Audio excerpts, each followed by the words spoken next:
20. 황금빛 사슬. 어느 추운 겨울 아침, 조는 철야 근무를 마치고 돌아왔지만 아직 잠자리에 들지 않고 있었다. 그는 아이들에게 엄마에게 잠깐 쉴 시간을 주자고 말하고는 아이들을 데리고 운하로 오리들을 구경하러 갔다. 두 아들과 어린 딸 루스가 그토록 빨리 준비하기는 처음이었다.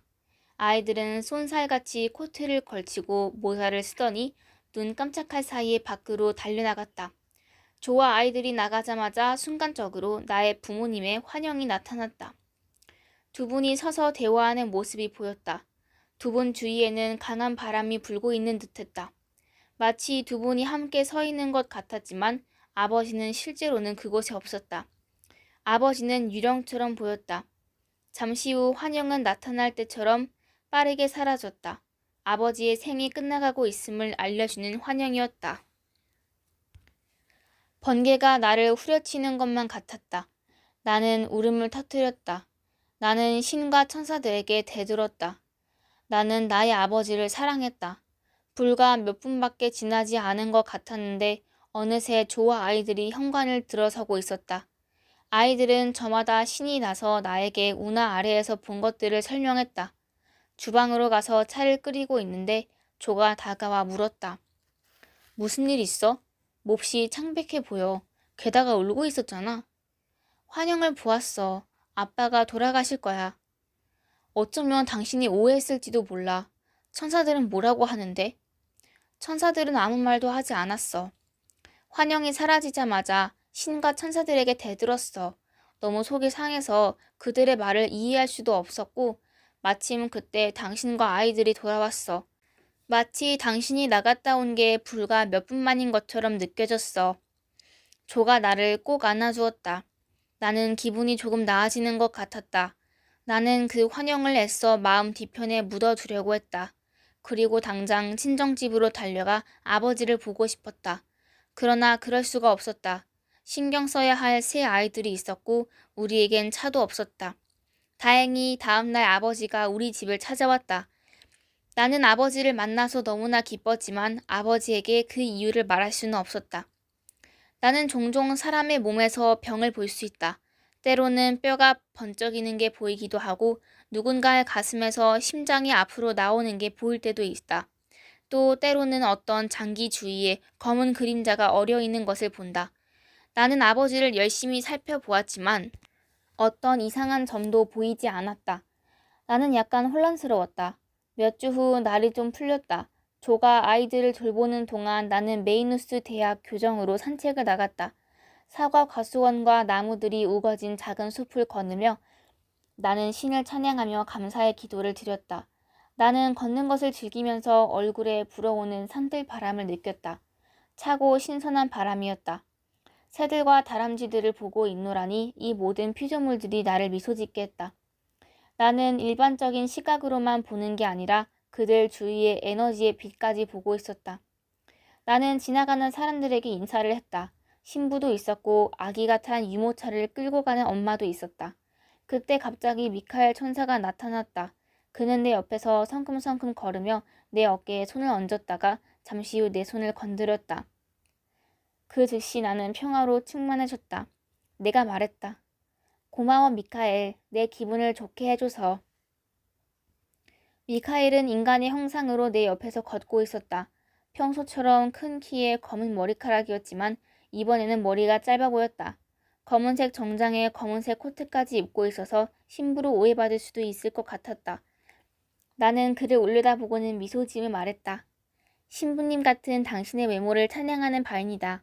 그러자 미카엘은 몸을 한번 부르르 떨더니 코트에 칼라 깃을 세우며 물었다. 이건 어때 보여? 우리는 둘 다 웃었다. 몇몇 신부들이 손에 기도책을 들고 지나가면서 인사를 했다. 미카엘은 답례로 고개를 끄덕였다. 그러고 보니 지금 생각해도 미소를 짓게 되는 이웃이 있다. 잘 아는 사이는 아니었는데 그녀는 그날 내가 친구와 산책하는 것을 보았다고 했다. 나는 우리 가족 말고는 누구와도 산책을 한 적이 없었다.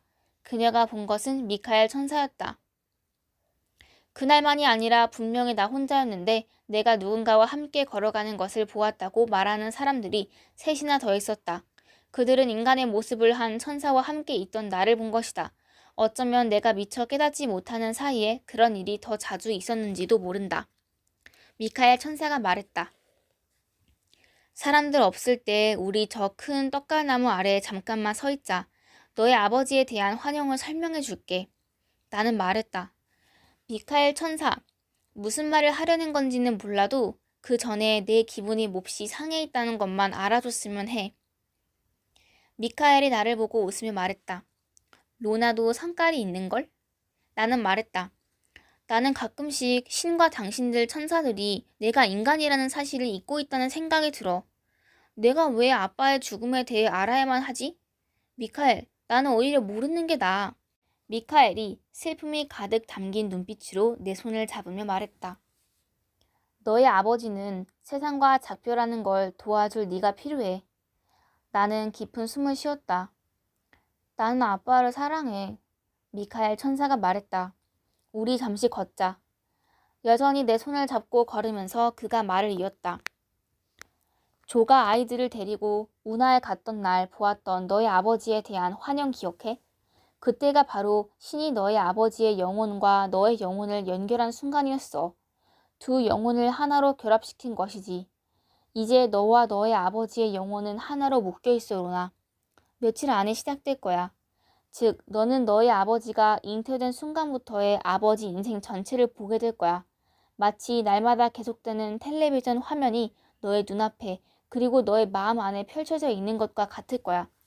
그것이 멈추는 순간 너의 아버지는 인간 육체를 떠나 천사들에 의해 신에게로 인도되고 너는 아버지의 영혼이 너의 영혼으로부터 떨어져 나가는 갑작스런 충격을 느끼게 될 거야.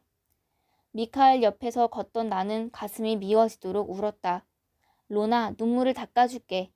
미카엘 천사가 두 손으로 내 눈물을 닦아주는 순간 나는 우리가 걷고 있는 게 아니라는 것을 깨달았다. 우리는 빛의 원 안에 서 있었다. 나는 울음을 삼키려고 애쓰며 흐느껴 말했다.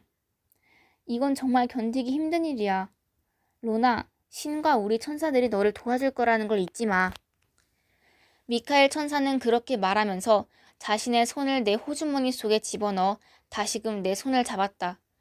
내가 이 길 끝까지 너와 함께 걸을게. 그 다음에는 나는 가야만 해. 우리는 침묵 속에 걸었다. 짧은 거리였지만 나는 미카엘이 나에게 힘을 준 것을 느낄 수 있었다. 그런 다음 그는 내 손을 한번 꼭 쥐었다 놓고는 사라졌다. 나는 집으로 걸어왔고 미카엘 천사와의 만남에 대해서는 조에게 아무 말도 하지 않았다. 미카엘이 예언한 것처럼 며칠 안에 아버지의 삶이 내 눈앞에서 그리고 내 마음속에서 한 장면씩 지나가기 시작했다. 아버지의 삶은 끊임없이 그곳에 있었다. 때로는 아주 빠르게, 때로는 느리게, 그러나 결코 끊어지지 않았다. 나는 그 화면을 보고 또 보았다. 아버지가 어린 시절 다른 아이들과 진흙탕 속에서 놀고 있는 모습이 보였다. 또 빼빼 마르고 뼈만 앙상한 아이가 학교 책상에 앉아 있었다. 칠흑같이 검은 머리카락의 청년이 나의 어머니가 될 아름다운 아가씨와 강둑에 앉아 있었다. 아버지는 또 올드 킬마인햄이 어두운 가게에서 자전거를 수리하고 있었다. 우리가 살던 그 작은 집이 무너졌을 때 아버지의 얼굴에 어린 절망감과 혼자서 배를 타고 영국으로 일자리를 찾아 떠날 때의 외로움을 나는 보았다. 아버지는 이제 우리 집을 찾는 발걸음이 더 잦아졌다. 때로는 이른 아침에 들르기도 했다. 아버지는 단지 차나 한 잔 마시면서 잠깐 앉아 얘기를 나누기 위해 들렀다고 말하곤 했다. 나는 아버지에게 내가 아는 것을 말하고 싶었지만 어떻게 그럴 수 있겠는가? 누군가에게 그가 곧 이 세상을 떠나게 될 것이라고. 그 세상과 작별하는 것을 돕기 위해 우리의 영혼이 연결되어 있다고 말할 수는 없다. 그건 너무 무서운 일이다. 우리는 아직 영적으로 충분히 진화하지 않았다. 아버지는 이제 신을 알아가고 있었다. 최근 몇 해 동안 영적으로 아주 많이 성장한 터였다. 여러 해 전 아버지가 나에게 한 말을 난 여전히 기억한다. 내가 신을 발견하는데 왜 이렇게 오래 걸렸지? 아버지는 신의 존재에 매혹되었고 아버지의 영혼이 성장해 가는 것을 보는 것은 경이로운 일이었다. 아버지는 인간 세상에서 영적인 세계로 옮겨가는 신에게로의 여행을 이미 시작했다. 이것은 우리의 종교나 신에 대한 믿음에 상관없이 우리 모두가 해야만 하는 여행이다. 우리 중 누군가에게는 이 여행이 짧을 것이고 또 누군가에게는 훨씬 더 길 수도 있다. 몇 년 혹은 한 생애가 걸릴 수도 있다. 아버지가 우리 집에 자주 들르던 어느 날, 아버지는 다가오는 일요일 더블린에서 열리는 거듭난 그리스도교인 가족 기도 모임에 우리를 한 가족으로 초대했다. 조와 나 둘 다 좋다고 했고 아버지는 우리를 데리러 오겠다고 했다. 그날 저녁 늦이기 우리는 우나 둑을 따라 산책을 나갔다. 아이들은 앞에서 뛰어가며 놀았기 때문에 나는 혼자서 천사들과 함께 있을 시간이 생겼다. 안녕 천사들. 인사를 건네며 나는 웃었다. 천사들이 나를 간지리고 머리카락을 잡아당겨 따끔거리게 했기 때문이다. 나는 천사들에게 물었다. 우리가 이 기도 모임에 가기까지 왜 그토록 오래 걸렸는지 말해줄 수 있느냐고. 언젠가 어머니 집에서 만난 더블린의 거듭난 그리스도교인 기도 모임 소속의 신부가 어머니에게 우리를 데리고 오라고 초대한 그날로부터 몇 년이 흐른 것이다. 천사들은 내게 한 목소리로 말했다. 이것을 기억해 로나. 너는 아버지와 매우 영적인 무언가를 나누고 있잖아. 아버지는 지금 내면에서 너와 이 기도 모임을 함께하는 것이 필요하다고 느끼고 있어. 지금이 바로 그때야. 오웬이 나를 불렀다. 엄마! 그 순간 빛의 번쩍임과 함께 천사들은 사라졌다. 내가 다가가자 두 사내 아이는 미소를 지으며 나란히 서 있고 루스는 유모차 안에서 잠들어 있었다. 두 아이의 얼굴 표정으로 보아 무언가 본 것이 분명했다. 내가 말했다. 아무 말도 하면 안 돼. 크리스토퍼가 대답했다. 하지 않을게. 우리는 우리들에게 먹이를 던져주며 즐겁게 하루를 보냈다. 그런 다음 집으로 향했다. 일요일 오전 어머니와 아버지가 12시 15분 전에 우리 오두막집에 도착했다. 차 뒷좌석에 앉아 더블린으로 가는 길에 나는 아버지를 지켜보면서 가슴이 메워졌다. 가는 동안 내내 아버지를 에워싸고 있는 황금빛이 보였다. 그 성당을 나는 기억한다. 규모는 대성당에 가까웠다. 그러나 구체적으로 그곳이 어떤 모습이었는지는 실제로 그다지 많이 기억나지 않는다. 이미 여러 가족들이 와 있었으며 아이들이 뛰어다니고 음식이 있었다. 나는 매우 가벼워짐을 느꼈다. 나를 데리고 다니는 천사들을 느낄 수가 있었으며 마치 최면 상태라도 된 것 같았다. 마치 바깥에서 안을 들여다보는 기분이랄까? 나는 아버지가 나를 향해 걸어오는 것을 지켜보았다. 아버지는 말했다. 어서 와라. 기도 모임이 곧 시작될 거야. 아버지는 앞장서서 걸어가 앞에서 두 번째 열에 앉으셨다. 그 옆에 빈자리가 하나 있었다. 아버지가 나를 위해 남겨둔 자리라는 걸 알았지만 천사들은 다른 계획을 가지고 있었다. 세 번째 열에 앉은 한 남자가 자리를 옮겨 앉으며 나더러 자기 옆에 앉으라고 했다. 나는 그렇게 했다. 그 의자는 그 줄에 있는 다른 의자들로부터 한 발 정도 떨어져 있었기 때문에 나는 아버지를 잘 볼 수 있었다. 기도와 함께 모임이 시작되었고 모든 사람이 찬송가를 부르기 시작했다. 아버지도 다른 사람들처럼 의자에서 일어나 서 있었다. 그 순간 나는 이것이 바로 아버지와 함께 나눠야 할 것임을 알았다. 기도하는 아버지를 보는 것이. 나는 내 주위 모든 곳에 있는 천사들의 힘을 느낄 수 있었다. 그 순간 내 눈앞에 형상화되어 나타나기 시작한 것을 어떻게 묘사해야 할지 모르겠다. 그것은 너무도 아름답고 너무도 순수한 것이었다. 내게는 더 이상 사람들의 노랫소리가 들리지 않았다. 아버지는 점점 더 밝아지기 시작했다. 마침내 아버지는 황금빛으로 타올랐고 더욱더 광채가 났다. 아버지의 인간 육체는 그곳 성당 앞줄에 서 있었으며 아버지 위쪽 1m 높이에는 아버지의 수호천사가 공중에 떠 있었다. 나는 아버지의 영혼이 육체를 빠져나와 올라가는 것을 보고 몹시 놀랐다. 전에도 이런 식으로 다른 영혼들이 나타나는 것을 본 적이 있지만 이 사람은 나의 아버지였다. 아버지의 영혼은 아버지의 육신의 형태 그대로였다. 그것은 빛으로 이루어져 있고 마치 황금빛 망토로 감싸여 있는 것 같았다. 그것은 수호천사와 함께 위쪽으로 올라가면서 사람 크기보다 4배나 큰 밝고 거대한 빛의 존재가 되었다. 그것은 계속해서 희미하게 반짝이며 부드럽게 움직이고 있었다. 그때 아버지의 영혼이 방향을 돌려 멀리서 나를 바라보았다. 아버지는 미소를 지으며 아래에 있는 나에게 사랑을 보내고 있었다. 나는 그 사랑을 느낄 수 있었다. 아버지의 영혼에 매달려 있는 황금빛 사슬 같은 것을 본 것은 그때였다. 그것은 위에서부터 아버지의 머리로 들어가서는 아버지의 인간 육체 전체를 감싸고 있었다. 놀랍게도 아버지의 육체로부터 나온 이 황금빛 사슬의 또 다른 부분이 공중을 통과해 천천히 나를 향해 이동하는 것을 나는 보았다. 천사들이 내 머리를 숙여 주어서 나는 이 황금빛 사슬이 어떻게 내 몸으로 내 가슴 한가운데로 들어오는지 볼 수 있었다. 그 사슬은 아버지의 영혼과 나의 영혼을 하나로 연결해 주었다. 천사들이 다시 내 머리를 세워주었고 나는 아버지의 영혼이 조심스럽게 자신의 육체로 들어가는 것을 지켜보았다. 대개 한 사람의 영혼은 육체의 영역 안에 꼭 맞게 들어가 있다. 그러나 아버지의 영혼은 생애의 짧은 기간 동안 자신의 육체 안으로 완전히 들어가지 않고 부분적으로는 바깥에, 부분적으로는 머리 위쪽에 머물러 있었다. 아버지의 영혼이 아버지의 인간으로서의 삶에 대해 큰 연민과 애정을 가지고 있음을 알 수 있었다. 누군가 뒤에서 내 어깨를 두드리며 자리에 앉아달라고 부탁했다. 그제야 나는 아버지는 물론 모든 사람들이 자리에 앉아 있는데 나만 아직도 서 있었다는 것을 깨달았다. 나는 다시 인간으로 돌아온 것을 느끼기 시작하면서 깊은 숨을 들이쉬었다. 문득 나의 모든 천사들의 손길이 느껴졌다. 나는 말없이 그들에게 고마움을 전했다. 나는 슬펐지만 또한 기쁨으로 충만했다.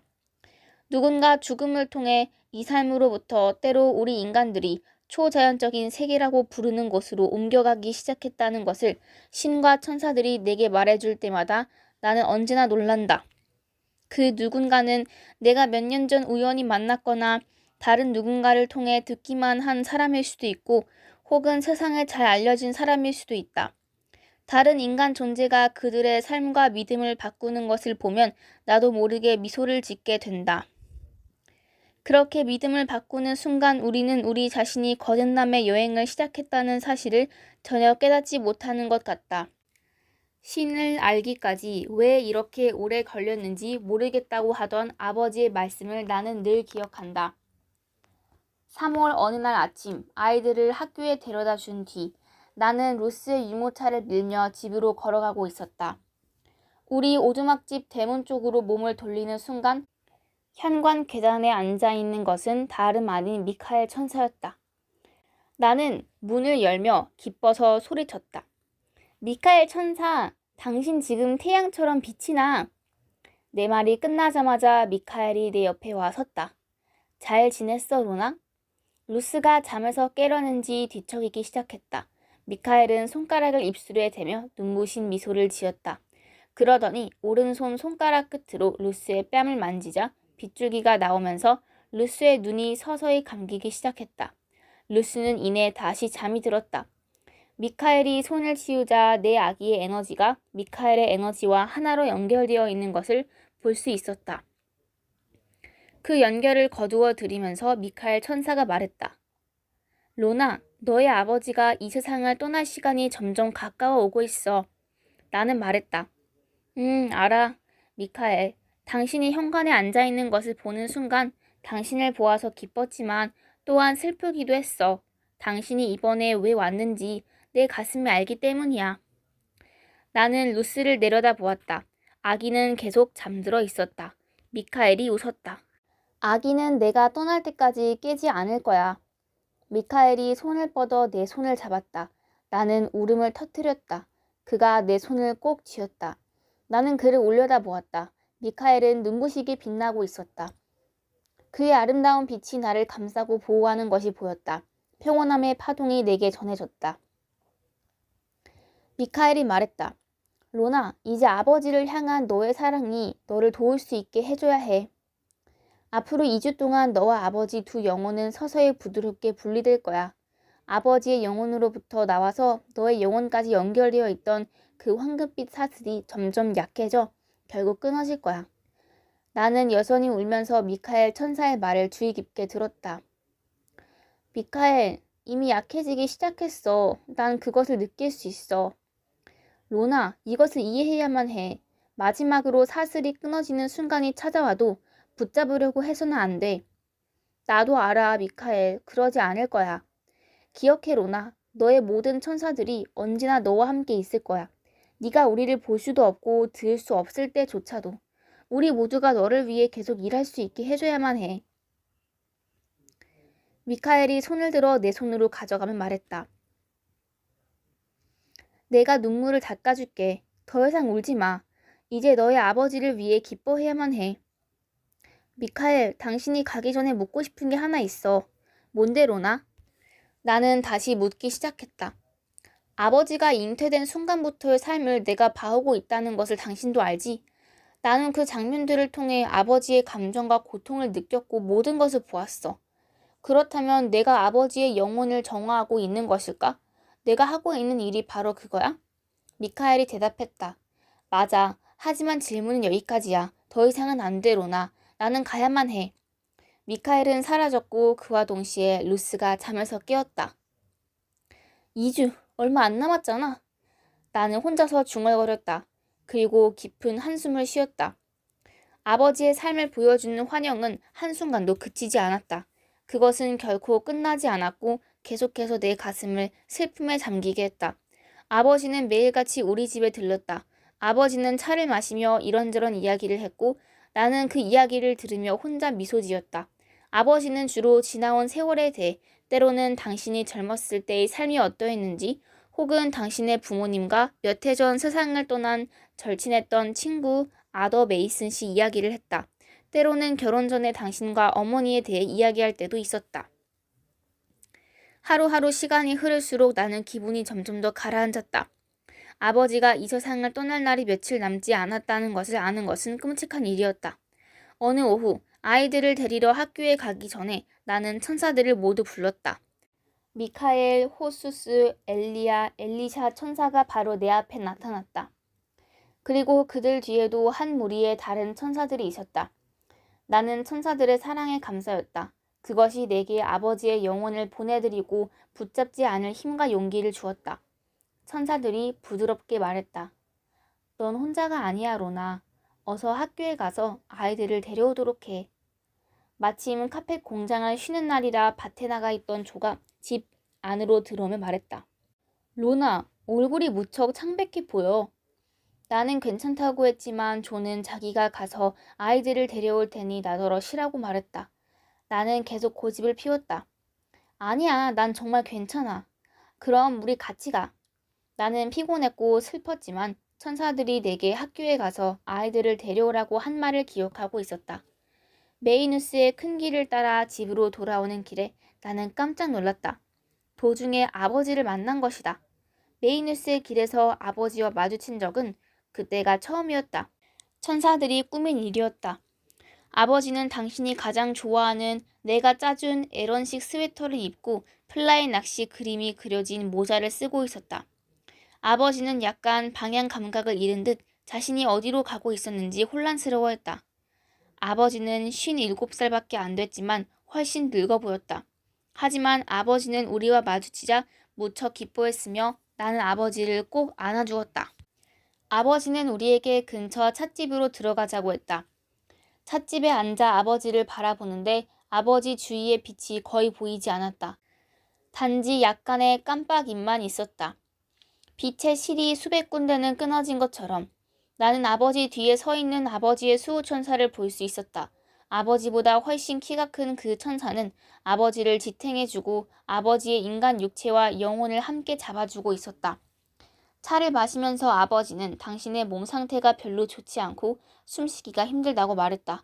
그것은 아버지가 내게 당신의 신체적인 문제를 처음으로 암시한 말이었다. 나는 아버지와 함께 있는 모든 순간이 소중했다. 우리는 아버지의 차가 있는 곳까지 함께 걸어갔으며 나는 아버지를 꼭 안아주었다. 어쩌면 그것이 아버지의 살아있는 모습을 보는 마지막 순간일지도 모른다고 생각했다. 다음날 나는 주방 싱크대에서 채소를 씻고 있었다. 그때 한 천사가 내 귀에 속삭였다. 아버지가 마지막으로 너를 보기 위해 오고 계셔. 나의 천사들을 부를 겨를도 없이 대문에서 자동차 경적 소리가 울렸다. 모든 것이 슬로모션으로 진행되었다. 나는 자동차에서 내려 대문 앞에 서 있는 아버지 모습에 깜짝 놀랐다. 마치 문을 열고 싶지도 않고 안으로 들어오고 싶어 하지도 않는 사람처럼 보였다. 내 심장이 빠르게 뛰었다. 아버지는 나를 부르더니 몸이 몹시 피곤한데도 이 진공 청소기를 나에게 가져다 줘야겠다는 생각이 들었다고 말했다. 나는 아버지가 들어오도록 대문을 열려 나갔다. 그때 아버지가 말했다. 아니다, 로나. 내 폐가 바람 빠진 풍선처럼 느껴져. 집으로 가야겠다. 아버지는 문 저쪽에 서 있었고 나는 안쪽에 서 있었다. 나는 문을 열지 않았다. 아버지의 수호천사가 두 팔로 아버지를 붙잡고 데려가고 있었고 나는 아버지 주위에서 작고 희미한 빛의 흔적만을 볼 수 있었다. 내가 왜 문을 열지 않았는지 궁금할 수도 있을 것이다.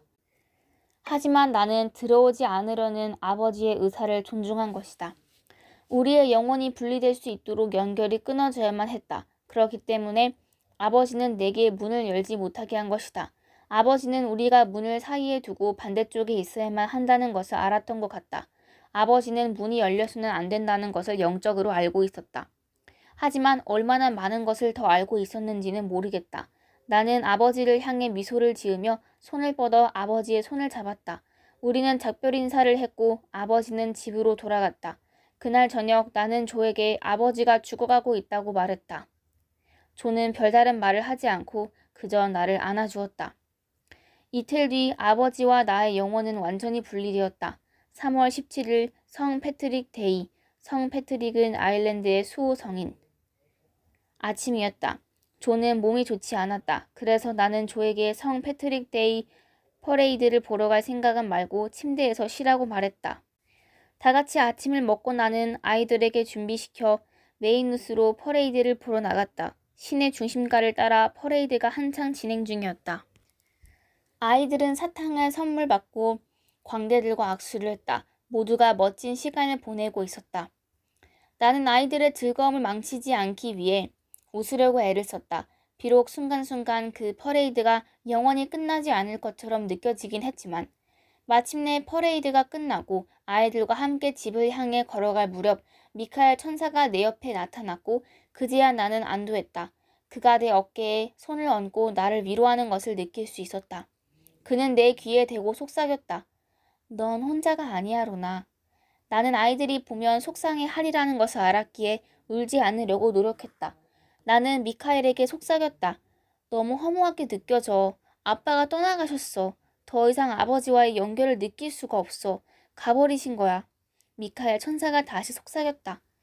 아버지는 훗날 영의 모습으로 너에게 찾아올 거야. 오래 머물지는 않더라도 너와 아버지가 함께 공유하는 것을 기억해야 해. 너의 영혼과 아버지의 영혼 사이의 연결, 동반자 관계를. 나도 알아, 미카엘. 하지만 지금 한 사람의 인간으로서 난 정말로 상처받고 있어. 미카엘 천사는 말없이 나와 함께 걸었다.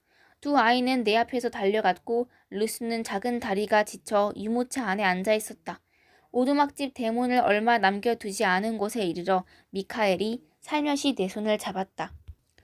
로나, 너도 알겠지만 네가 신과 너의 천사들과 가지고 있는 연결은 결코 끼워질 수가 없어. 나는 걸음을 멈추고 나의 천사를 바라보았다. 미카엘 고마워. 내게는 그 말이 필요했어. 바로 그때 자동차 한 대가 도로를 달려오고 있었다. 미카엘은 이내 사라졌다. 집에 들어온 지 반 시간도 채 지나지 않았을 때 남동생 코맥이 자동차를 몰고 도착했다. 창밖을 내다보자 코맥이 대문 앞에 서 있었다. 나는 미소를 지었다. 남동생도 대문을 열지 않았기 때문이다. 코맥은 내가 문을 열어줄 때까지 기다렸다. 남동생은 자신이 아버지의 영적인 축복을 대신 전하는 역할을 하고 있다는 것을, 대문 안으로 걸어 들어오는 그 순간 자신이 우리의 아버지를 대신하고 있다는 것을 깨닫지 못했다. 한 줄기 빛이 짧은 순간 나타났고 나는 아버지가 나에게 감사하다고 말하고 있음을 알았다. 나는 말했다. 코맥, 나는 알아. 아버지가 떠나셨지. 코맥이 말했다. 아빠가 돌아가셨다는 걸 누나한테 알리러 왔어. 나는 말했다. 들어와서 차 마시고 가. 1시간쯤 뒤 우리 모두는 어머니를 보러 갔다.